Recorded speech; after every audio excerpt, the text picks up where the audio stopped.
Union Fitness Studios. This is the Union Fitness Podcast with your host, Charles Jasper, and the Todd with 2 D's, 1 M Hammer. yes, going backwards on the introductions this week. This is going to be a little bit of a change we're rolling into here, Charles. We're going to get a little serious, still try to have a little fun with what we do, but there's a topic near and dear to our hearts, right? And I'm sorry I missed this week because I don't have a cue card in front of me with our always wonderful producer. The curliest stash in all of Union Fitness. Best pizza taster in Pittsburgh. There's no nines in Pittsburgh, sadly. The one, the only, Josh Elsass. Hey, everybody. And it's not something you take on the weekends. Don't know what that means. But, so, welcome to a bit of a change here where we're going to be discussing a little bit of mental health. We unfortunately heard recently of one of our staff members had a family member, near and dear family member, commit suicide. And we feel that mental health is something not considered enough when looking at training, looking at health in general. And I think we'd be remiss if we didn't consider that mental health is a major part of taking care of yourself. And so we're bringing on some people to discuss mental health with us, Charles. I think most people in this world have had some struggles, either themselves or with family members who have had mental health, who have seen it firsthand. As a strength coach for 20 years, I can tell you numerous times I've had athletes come in and drop heavy things on me, and I'm like, why are you telling me this? Why me? Why me? And they're like, well, I trust you. I'm like, well, why me? And I feel ill-equipped, ill-prepared. Sure. And I am a walking example of a failure because I have no idea what to say.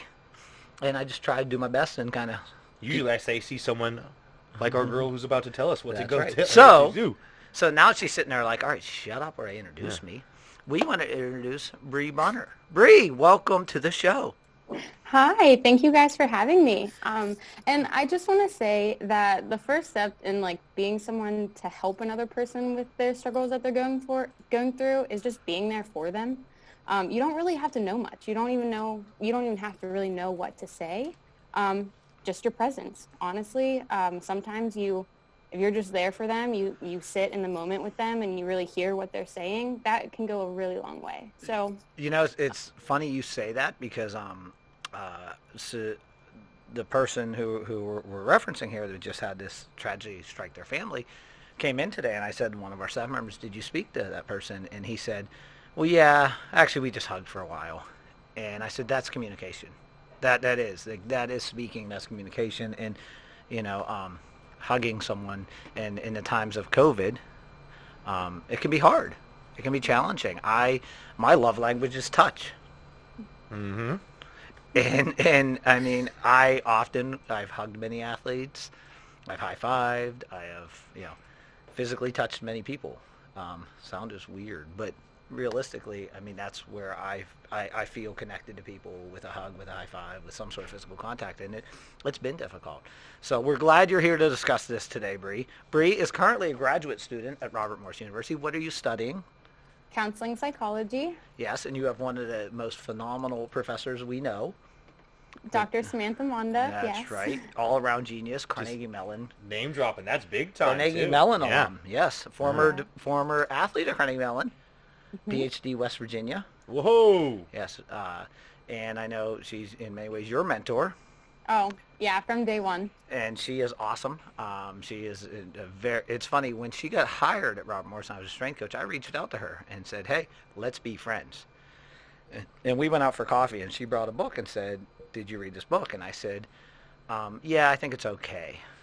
And I was like, I'm just not a huge fan of that book. And as we talked, she's like, I know why you're not a big fan of that book. She was analyzing you The while book, you spoke. The book was Mind Gym. And have you read Mind Gym, Bree? No. Okay. It's a good read, I think, in your 20s. And I think as you age and as you develop as a person, you're reading preferences and taste. It's like drinking wine. As you drink more wine, I do a lot of, your taste will change. It will develop. It will mature. And I'm think still at boxed wine level. So are his books. They are definitely mainly comic book level. Dr. Seuss is what I like.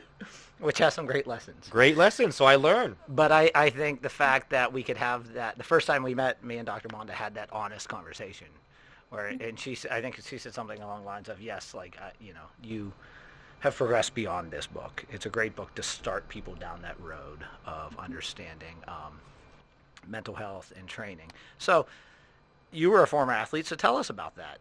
Tell us about your career. Yeah, so I went to Robert Morris in undergrad for softball. I got a Bachelor's of Science degree in clinical sports psychology. So I realized that as an athlete, I did struggle here and there with some things, especially coming in, my expectations, and I put a lot of pressure on myself when it came to performance. And so I wanted to be the best in every aspect of my game, in the classroom, as like a teammate, as a friend, and it got really overwhelming. And me putting too much pressure on myself and getting in my head too much kind of deteriorated my performance a little bit in like when it came time to really like be in the game. Like I started as a freshman, but it's all of the things that were surrounding me instead of just letting myself be who I was and what I was. And so I definitely can attest to some of the struggles that athletes go through. I had an injury. I've had multiple injuries. So I would say that being out of the game and sitting on the sidelines can be one of the toughest things for athletes to go through, because they aren't able to really incorporate their skills or like do anything physically to help the team, but they can be there emotionally, they can support them, they can do things like that. And that is what I had to learn as I was an athlete over my years at Robert Morris. And I would say that the support that I had from, athletic trainers and from you guys as strength and conditioning coaches, and even my coaches, the support that you guys gave, that's what helped me change my mentality, helped me change my mind, my motivation. So when you say supporting people and being a physically touching person, it's weird when Hammer says it. It's better when you say it. Yeah. So over my career, I absolutely loved Robert Morris. It was probably the best experience that I've ever had. Would I go back and change the fact that I didn't get a chance to finish my season with COVID?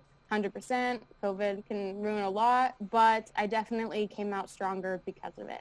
I thought you were going to swear and say COVID can, say something mean about COVID, and I was going to laugh at that. She's a young professional and has more. I'm old. I'm old. The hair is gray. Words in her book. But you talk about being an athlete, and I think when coach, if you hear a coach talk or anyone talk, even the Joe Schmo, they say athlete and they think tough, hard work, play when you're injured, and they talk about all these physical things that you're supposed to be, and they never ever really talk about the mental aspect, like the missing link in sport. I think now more so than ever they're talking about it because it's getting highlighted more, but how do we in the gym or on the field, how do we educate these people and realize you're not just a tough badass softball player or a football player, but you're a human being, and these things happen in life and sport, and mentally how do you learn or overcome or handle them? How do we tell these kids what's up in your professional opinion? Yeah, so how you tell people what's up, and see, I try to make it nice and sciencey terms and stuff. No, I absolutely love that you brought that up. I would say that you just have to tell them that they're human. People make mistakes, but it's good to make mistakes. It's good to learn from that, and that yes, it might playing your sport and being being accomplished and things might be what you think is your everything, but you have to tell them to find different aspects of their lives that they can connect with too. Ask them who they are. Who are you as a person? If they just solely say athlete, that's not true. They're probably a daughter. They're probably a son. They're a friend. They are a mentor to someone. They are a future, whatever they are, businessman, this and that, professional, whatever.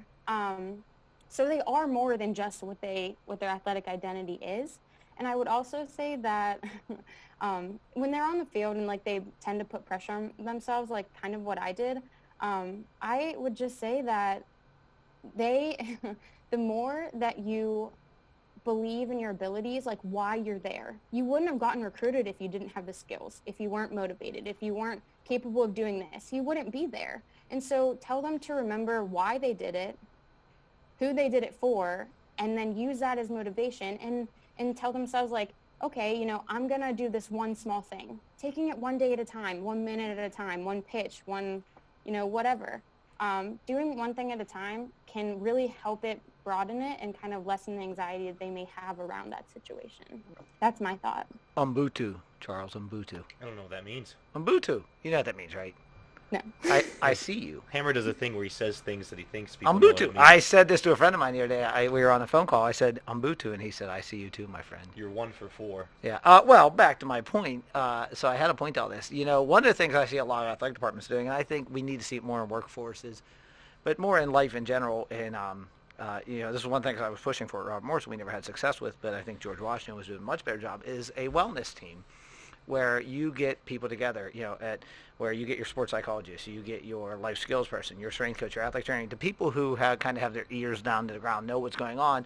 That way they can say, you know, Bree was late to lifting 3 times this week, and I had to punish her. And like, oh, and then because you punished her, she was tired, and she fell asleep in study hall, and then she fell asleep in study hall, and then we had to leave her longer. And I think, you know, having an open door, you know, everyone says they have an open door, and no one does. You know, so few people do. And I think that, you know, you made the point of, if I see you and I respect you, that's going to take us down the road so far. And one of the things I've always stood by is 2 things that matter is trust and respect. At work, from a coach to athlete, athlete to coach, employee, whatever. If you can trust someone and you can respect them, you can probably work with them. If you don't trust someone, don't respect someone, you're not going to work well with them. And I think that's, you know, 90% of what you just said, really, because it comes down to trust and respect. And do we have that for one another? I wanted to bring up something. You said you didn't really get to help us with our mental health, but I remember when we had injuries, you were the first person that heard us, and you adjusted our strength and conditioning and stuff because of our injuries. I had a terrible shoulder injury. I remember that. And you helped me through that because you heard me. You didn't think I was joking. Some people were like, oh, she's just kidding. Get out there. And I'm like, no, like, I can't pick up my shoulder. Like, you don't understand. I can't throw. Like, that type of stuff. Or like when I broke my foot, I played a whole entire season on a broken foot and then got surgery in the summer. They didn't listen to me. I told them something was wrong. Have you seen the TED Talk on the lollipop moment? I've shown it to you. I know that. You forgot. No. He forgot. So basically, it's a shorter TED. It's like 5 minutes long, but basically, it's this gentleman who worked at a university in Canada, and he said it was my last day there, and this young lady came up to me and said, "Thank you." And he said, "For what?" And she said, "You know, it was my first day here 4 years ago, and I was standing in line, and I was like, I can't do this." And I looked at my parents. I was like, I can't do this. And he's like, and she said, my parents were so supportive, and they said, we're with you. You know, you can leave the university. We support your decision. We'll take you home. We'll figure it out. And she said, just then, as we're going through this, I look up and I see you, and you're in the ugliest hat I've ever seen in my life. And you're giving out lollipops to everyone. And he walks up to the guy next to this young lady and says, here's a lollipop. Give it to the beautiful young lady next to you. And this random dude grabs a lollipop and like holds it out awkwardly, like, here, eat this. And she said, and at that moment, I knew it would be okay. And she said, and I want to thank you because you changed my life. And he said, and the crazy thing is, I don't remember that day. I don't remember giving out lollipops. He said it was a fundraiser I used to do for cystic fibrosis, blah, blah. And he said, and the young lady's walking away, and she goes, by the way, I'm still dating that guy who was next to me. And he said 3 years later, I get an invite to their wedding. And I always use that lollipop moment that, you know, you mentioned the shoulder. I totally forgot about it. I remember now, but I think giving people lollipop moments, that moment that could change their life when you maybe didn't think it did much, can be mind-blowing, can be life-changing. And I think people need to appreciate those lollipop moments, how much, and on the other end, how much, and I can remember, I know the times when I did the opposite. When I said something off the cuff or whatever, and I'm like, that was the wrong thing. So I think that's an important thing to consider. We were just talking about Robin Williams. Yesterday, we were talking about Chester from Lincoln Park, talking about Cornell. Chris Cornell. Yep. And they all seem so, like, living large, rock stars. Robin Williams, he told jokes for a living. And then Chris Cornell, musical genius. Anthony Bourdain traveled the world. Anthony Bourdain, your boy. Love amazing anything food. And outside looking in, we think, holy crap, their lives are amazing. I want to be just like that. And then maybe in Anthony Bourdain's life, he didn't see his family for 8 months out of the year, on his own, drinking alone, and had a tough night, and that's when it happened. Like, what do we do? How do we check on our strong friends? How do we know our happy friends aren't hurting? Like, what can we do? Yeah. I'm gonna go back to being there for them, asking them, "Are you okay?" And when you say that, be genuine, like truly mean it. I'm the same. I'm actually that person. I put on a lot of masks for a lot of different people. There was things that I would go through and I would struggle, and I was there to make them happy because I thought if I can make them happy, maybe could feel happy too, or maybe I wouldn't go through the struggles that I'm going through. So laughing or making other people feel good may be a part of how that individual copes, but it also doesn't mean that you can't every once in a while ask, "Hey, you doing all right? Hey, do you want to grab coffee? Do you want to sit and talk? Like, what's going on in your life?" Type of things. Asking questions. And then if you know that they're just saying, "I'm okay," or, "Oh," like, not genuinely saying like with their heart, like, "Oh," like, "Oh, I'm good," but they're not really good. So then you maybe give it a couple of days. You planted that seed by asking, and they might come back and be like, "Yeah, actually, so this is happening, and I'm actually struggling. I'm not sleeping," or whatever. I had a friend do that for me, actually, my teammate, my best friend now. I told her one time that I was dealing with some stuff, and I would cry in the shower, and I got out, and she said, "Why are your eyes red?" And I said, "Oh, I got some soap in it." She goes, "No, you didn't. What's wrong? Talk to me." And like a couple hours later, I came back to her and spilled out all of the stuff that I was going on. And one, I felt so much better because I talked about it, but it made me feel good that she was there, that she even asked, and that I knew that she could be there for me, and that I was supported in some way. And it just takes one person. But imagine if a bunch of people do that, I think you made the point about the humanizing experience you said earlier, too. Humanizing yourself to people, letting people know, like, people often come to me with their problems, and I'm like, man, I don't know what's going on up here, and letting people know that it's okay. One of the things that drives me nuts as a strength coach, as a trainer, is someone who is trying to make people better. Is that, hey, you're going to be on time and rah rah rah rah rah. And I've always said this: what do you do when you're late? Because you're going to be late, and I think showing when you screw up or when you fall down, and you said before, when you make a mistake, standing up and saying, "I made a mistake." Mm-hmm. Not only does it build a relationship, but then on top of that, that person feels okay in their mistakes. That can be a huge asset there. Yeah. Question now. So, exercise-wise, like if you're alone and you're having like a tough time, and you don't have a friend to reach out to, or like for me, example, like I'm not going to be just like, man, I need to reach out, just because that's not how I was programmed. And I will work on it. But are there any exercises that you can do, like breathing or like mental, that you can like calm yourself down or help you in that certain situation? Yeah. I want to point on one thing, music. I know that like I have some music that gets me in my feels, and if it gets you in your feels, allow yourself to feel what you're feeling too. Like tell them, like, if you listen to head rocking music to get hype, right? Why can't you listen to like maybe a song that really gets you in your feelings and you cry about it? Okay, cool. Like, what's going on? And you recognize, okay, I'm feeling sad. I'm going to accept that I'm sad. I'm going to let it happen, and then I'm going to move on. So if you get that acceptance, you acknowledge it, you accept it, and then once you've accepted it, then you can move on and you're feeling relieved. Like relaxation, yoga. So you guys have some yoga classes. Great way to relieve stress. It's low maintenance. It's not like this high intensity. It allows your body and your muscles to to know where you're sore, to know what you're feeling. Meditation. A lot of athletes that I know use meditation as a way to understand what in their body is hurting, where their like pressure points are, or like where they have a lot of built up stress. For me, it was always in my shoulders. So like I would sit there and like literally roll my shoulders as I'm deep breathing. You can go on YouTube. There's a million meditation videos and relaxation videos. deep breathing, you brought up that's a good one. Honestly, they say, like, if you're feeling very anxious, holding your breath and then slowly releasing it. Holding your breath, like breathing in really deep, holding it, and then slowly releasing it is allowing your body to kind of get back on that same cycle of, like, when you're in your it's very parasympathetic. That's the word you're looking for. Yes, I see what I did there. Yes. I know Yes. science. You do. Great. Yes, I'm out. Exactly. Going home now, Josh. I love what you said there, and it's funny because one of the things I have tried to teach my son is that yin and yang, that balance.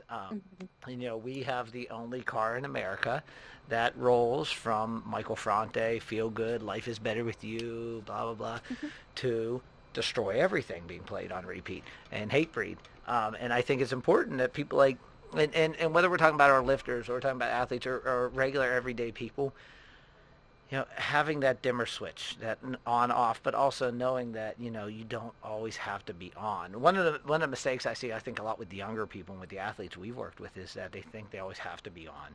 And I think males, like I said, I'm trying not to make this male female, but I do think it's more of a male problem. It might even just be personality too. Absolutely, like there are. But when I look at the people I've worked with in my life, I have a lot more males that always try to be on.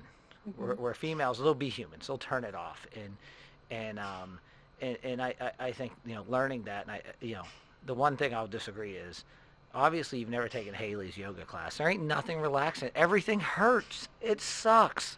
It's hard. I love Haley to death, and it's hard. And Josh is mad at me for saying that, but God, It's because Hammer's not a yoga. Briana, I think what Hammer's getting at, and is a great point, is all the time, especially when you're around your boys or you're in the gym or you got that wall up, you have that like masculine bravado going at full tilt.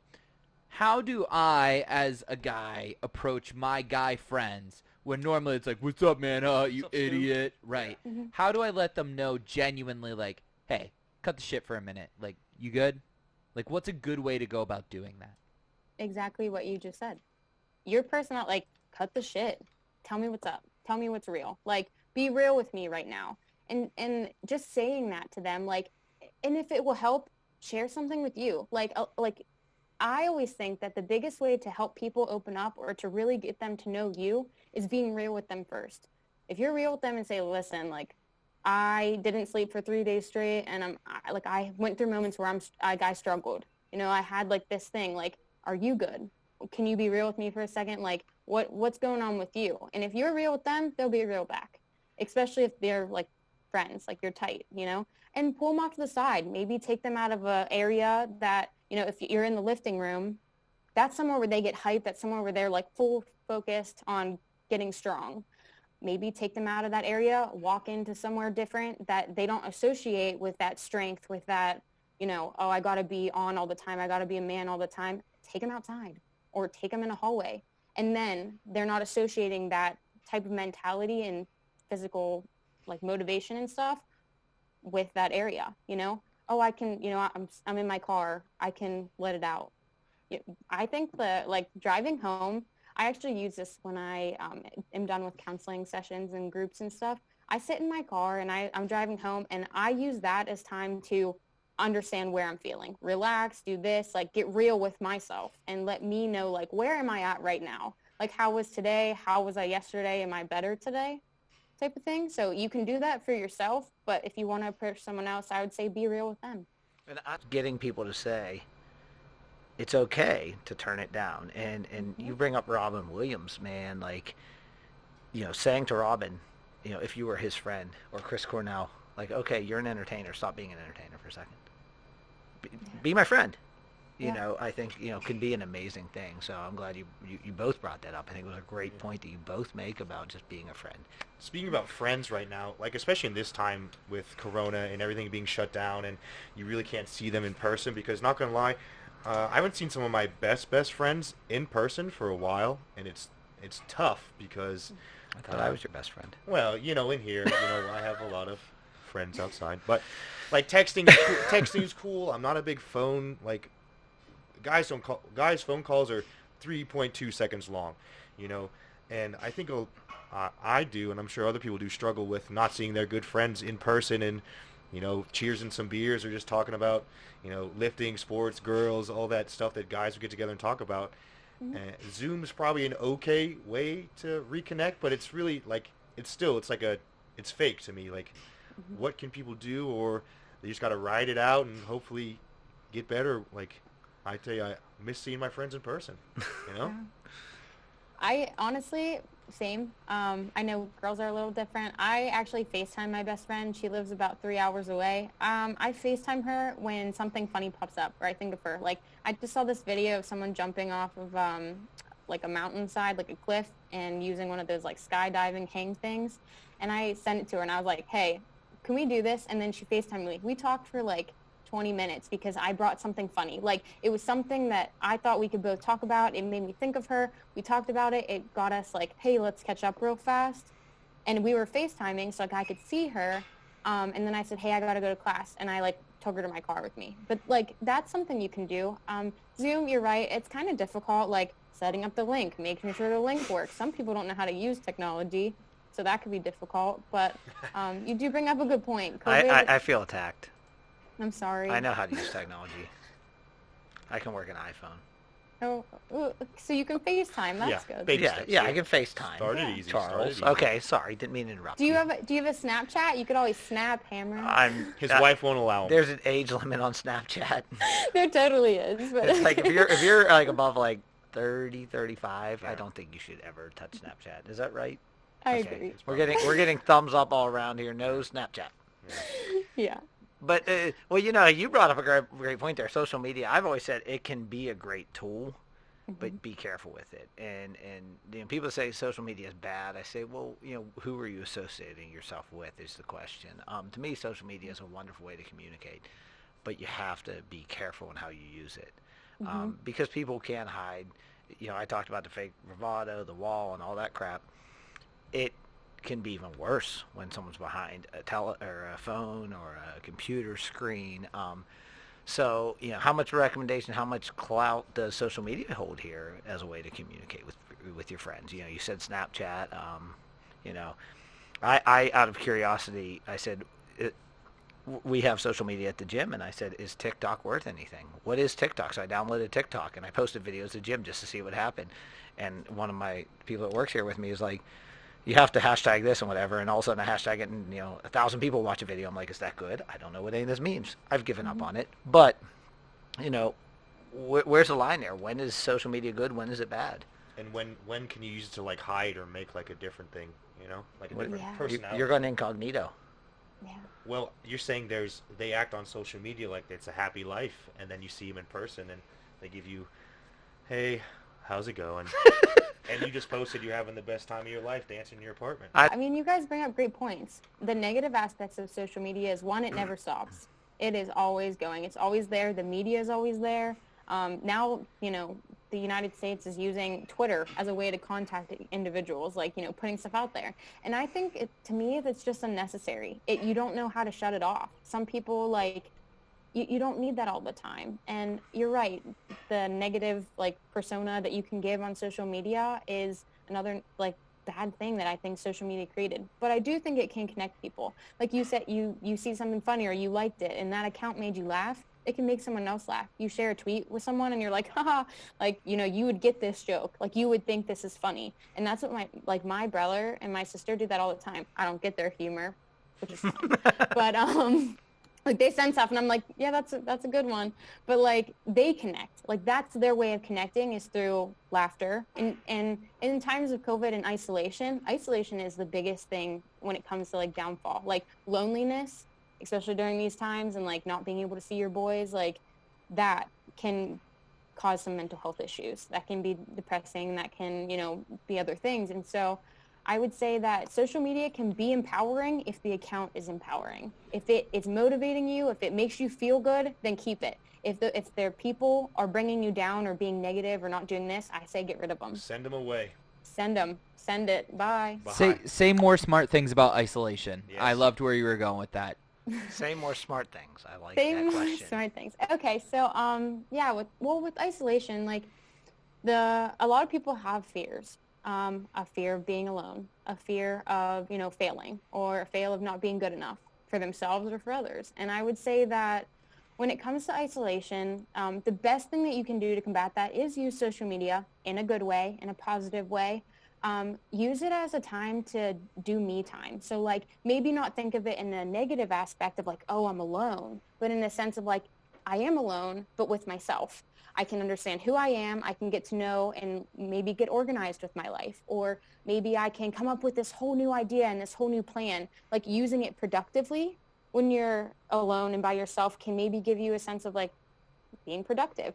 But it can also bring this sense of like, if you're taking it from a negative aspect of, oh my gosh, like no one loves me or no one's here to talk to me or I have no support. And that can be deteriorating.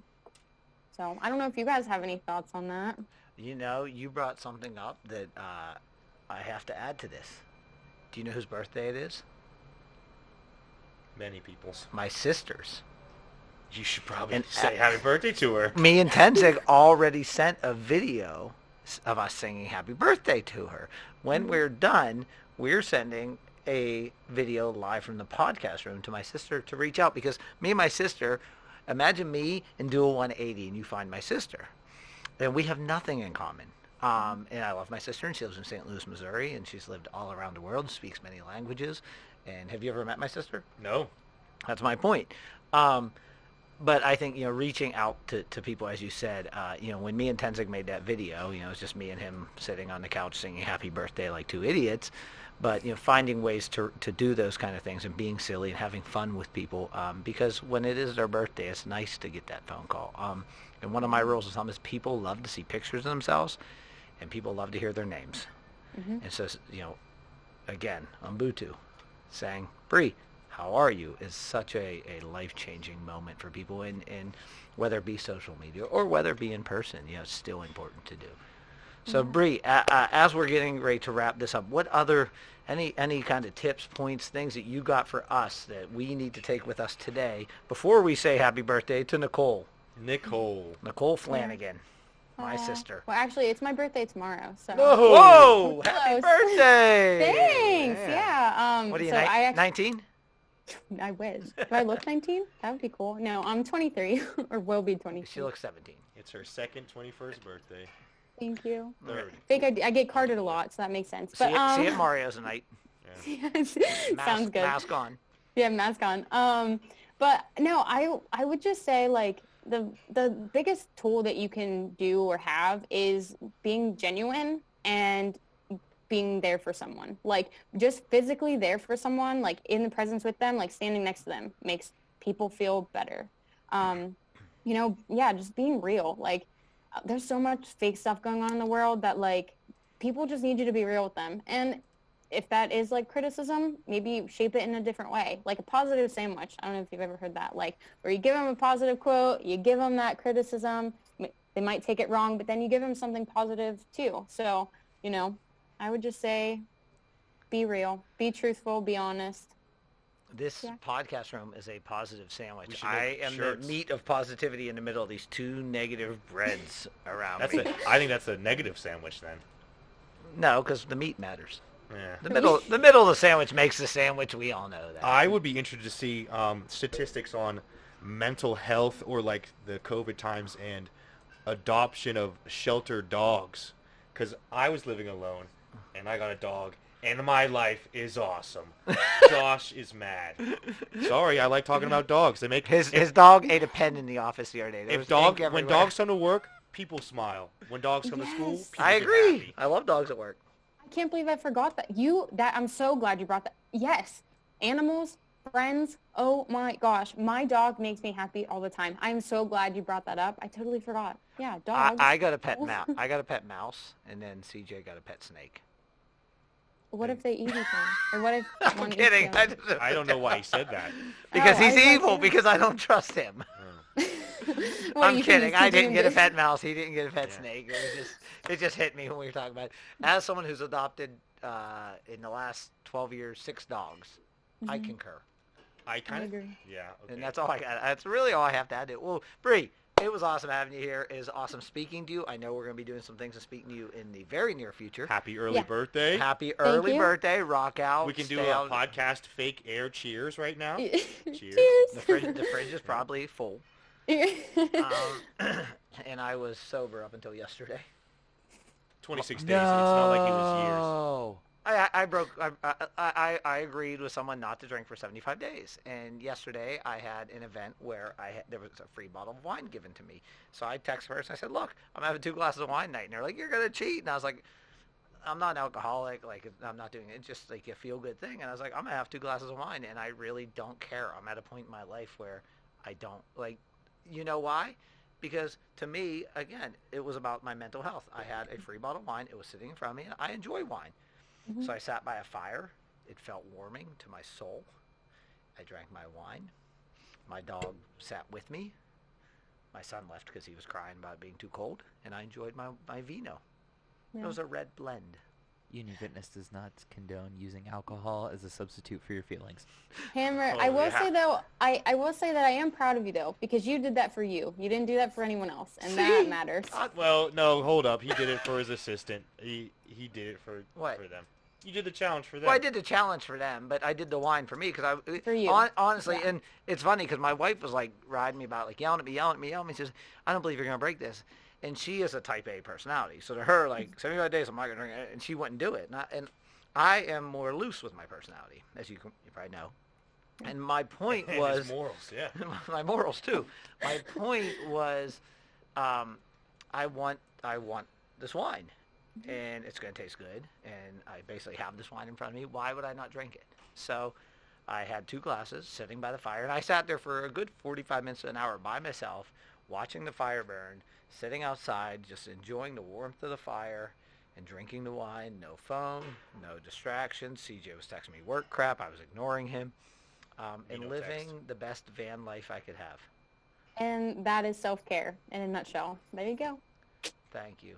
Yeah. Well, thank you. Oh, yeah. I'm sorry. I didn't mean to interrupt you. No, I just wanted to say thank you guys for having me. I really appreciate it. I loved seeing you guys in person. I miss you guys. I think you guys are hilarious. I mean, CJ, I follow you on Instagram, see all your, like, whatever. Weird stuff that I post. Yeah. Weird. We'll have to come down to RMU sometime. It's been a minute. We'll put a mask on Hammer so they won't be able to. I'm coming to speak this semester at 2 classes. Why am I hitting the mic today so much? Because you moved it. Yeah. I'll be teaching 2 classes there this semester. Well, guest lecturing 2 classes. CJ, the police have banned him from campus. I sneak in. I know the secrets. It's come up through the woods. Here comes CJ. Yeah. Well, thank you again for rocking and rolling with us. We appreciate Bree. Be her friend. Reach out to her. See her on Bluetooth. Yeah. You did a great job. That was awesome. Yes, thank you for teaching us. Yeah, I appreciate you guys. Ham, can you explain the 75-day challenge real quick? Well, I didn't know what it was. It was sent to me from a former assistant. It said, would you do this with me? Follow these rules. I think the rules are like you can't drink alcohol, gallon of water a day. You got to take a selfie every day. I'm not good at that, so I don't do that as much. You do the chin down dad selfie. Chin down, angle up selfie. Yeah. Have to work out twice a day for 45 minutes. One has to be outside. Okay. I pretty much do that anyway. It's not a big deal. And you have to stick to a diet, which I thought was kind of dumb because, I mean, you could say I'm going to eat ice cream. Any certain diet or just a... No, like, yeah, so I could say my diet is eat whatever the hell I want. No alcohol was the big one for me because I like to imbibe in a wonderful libation in the evenings. So what's the goal, like the goal of the 75-day challenge? I'm doing it to support a friend. The goal for others, I believe, is they think they're going to change their life. Personally, not a big fan so far. The only change I've made is I'm getting my water. A lot more water. A lot more water. Was that what? A llama? No, it's a random bottle. Oh. I think I would like to talk about how I think that's kind of lame. I don't disagree. Because what if you really enjoy drinking and maybe not working out and eating multiple diets? Well, and you have to work out twice a day for 45 minutes each. I think that's it's setting an unrealistic expectation because the reality is we live in Pittsburgh. Right. It's cold right now. It's cold. It's rainy. It's miserable outside. You don't always want to be outside. I'll walk my dog for about 15 to 30 minutes, and then we're going back inside. And in your neighborhood, I don't walk my dog, but I live in Sewickley. That was like a joke. He doesn't understand. Okay, but seriously, I think I'm not a fan, as you, of setting these hard set rules. Say to people, live your life. Both of us like to go to a beer tasting. Yeah. And that's important. Beer makes me happy. Yeah, I mean, if you take it out for 75 days, I'll be a grumpy bear. Exactly. We talked about this, earlier in the podcast, but, I'm on this thing for 75 days, and I went somewhere last night that there was a bottle of wine given to me. I had 2 glasses, so I broke the 75 days. I mean, if anything, maybe it teaches you to be responsible, but not overindulge in things. I think much like anything, it sets a timetable. You can do anything for X amount of days. The question is, can you set, it's like I'm going to go on diet for 3 weeks. Don't change your lifestyle. Right. And what happens at day 76, you celebrate this 75 days and drink a bunch of beers and eat a bunch of cakes. And I am getting rum donuts. It's donuts filled with rum. I don't think it exists yet, but I'll get in on this. You know what? I know someone who makes homemade donuts, so I'm going to have them make donuts. I make homemade donuts. I was thinking. Technically, our donuts are vegan, so I was thinking this young lady Skyland who makes donuts. Yo, Skyland's the pretty face that sells it, and I'm okay with that. But I'll probably do all the work behind the scenes. So, but I think the important point here is that, what do you do on day 76? How does this change? If you're going to do it, great. If you're going to do it, great. Have fun with it. But how's it going to change your life? Right. And your lifestyle post. Josh, get in. Hang on a second. What? I don't care about the 75-day thing. What I care about is that you made a promise to your friend to do something with them for 75 days and you broke it before it was done. Fair point. I text my friend and I said, friend, I'm going somewhere where I will be receiving a bottle of wine. I am going to give myself a pass this evening. And friend said, no. And I said, I'm with you. I'm back on the wagon tomorrow or off the wagon or whatever the hell it means. But you know what? I'm going to have 2 glasses of wine. And I did last night. And you can say I was a bad friend, but I still think it's not my jive, it's not my jam, it's not my thing, but I'm going to do it. So to me, I think being happy in your life and living a life that you're comfortable with your decisions is more important than sticking to some stupid rules for 75 days. So in the same breath, Greg Malik, host of 2 Beers Deep. I'm still holding my breath. Every Lent gives up alcohol, despite the fact that he is the co-host of a show called 2 Beers Deep. So Buy the slice. And every year he makes a big deal out of it, and we give him shit, right? Yeah. But I think it's really cool that he has, and it's not because he's religious, it's not because whatever. He just believes that being able to perform abstinence is huge, and being able to control yourself and your urges. And so I still think you're a bummer for not getting the 75 days without booze. And it's not that hard. Yeah, but it's not like he didn't control himself and got all college drunk on. True. It's not like he was let me hammer this bottle of whiskey. The difference is I didn't have an emotional response that made me. It's not like I had this visceral thing I need to have a drink. I'm so sad. Sure. I said, hey, I'm having this thing because a good friend of ours, one of our other co-hosts, when on the odd weeks when no one listens to the podcast. Nah, that's when most people listen. Yeah. Just keep doing that. Said, hey, I brought some whiskey in the other day. Yeah. Would you like some? I said, I would love some, but I'm abstaining right now. But Okay. that would have to me been a problem. That would have been a cheap one. Yes, that but would you're have been... saying because of the scenario, that was an okay pass. Yeah, and I told the person flat. I said, I'm supporting you in this thing. But I am going to break it this one time, and here's why. I think it was fair what I did. Okay. I was very open and honest about it, and at the end of the day, I don't feel any different with the 75-day thing. Okay. I CJ, really don't. how can we relate this to our training? That's very interesting. 75 days of training. Say I'm going 75 days to train. That. Well, to be honest, if I trained for 75 days straight, I may go insane because I didn't train today, and I feel pretty good.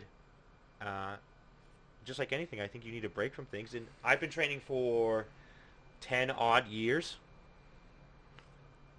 and I think I'm doing okay. I trained for 45 minutes and 26 seconds so far today. How? You have the... Yeah, I have a heart rate monitor. I have an accelerometer on my wrist. I can't see where I'm going. I got a heart rate monitor. I got all kinds of fancy things on my wrist. But I mean, if you're training, say you're training for a meet, or you're training for an event, or I mean, even just living well, and they say you have to train 75 days straight to accomplish your goal. I mean, is waking up and walking like part of it? Because I don't know if anyone can sustain a 75-day training protocol and progress. Well, and that's, I think that's part of the silliness of something like this is, you must stick to a diet. You must train. How hard must you train? What must your diet consist of? There's so many variables. I think Training for some people is someone just who walking. is trying to wake up from a stupor of not doing anything, of I need a change in my life, this might work for you. This A nice might spark be plug. this might be the salt that goes on top of the meal that makes it just right for you. For someone who trains, for someone who goes in the gym, trains, I'll even go as far as saying someone who just works out. This might not be the thing for you because realistically, you already have that in your life. You already have that lifestyle. You're already committed. So Right. do you need this? Honestly, most of the people who are probably doing this, it's probably dumb. Yeah. Because like I said, with me, the biggest single change, I don't have a glass of wine at night, has been my water intake. And I feel a little better. I just pee every hour. You do just pee. And I know people are like, oh, you drink a gallon of water a day, and all of a sudden angels fly down and sprinkle dust upon your bench press. It's not true. It's really not true. We as a society could drink more water, Yeah, the dust is other white powder. but the chalk I need to get a big deadlift is not going to. Thank you for change. clarifying the white powder. People are confused on Right. the podcast. Um, So it's good, but it's not the be-all. It's not the bee's knees. Let's wrap up our first mental health episode by letting everybody know that if you need anything, not only is Union Fitness here for you, everybody that works here, but if you really do need some help, please call 800-273-8255. That is a suicide prevention lifeline. This number should be in everybody's phone. Available 24 hours in all languages. Yes, and please support each other, support one another, practice empathy, show some love. Let's make the world a better place. As Bill and Ted once said, be excellent to one another, dude. I think actually George Carlin said that. Dum dum dum dum dum dum dum dum.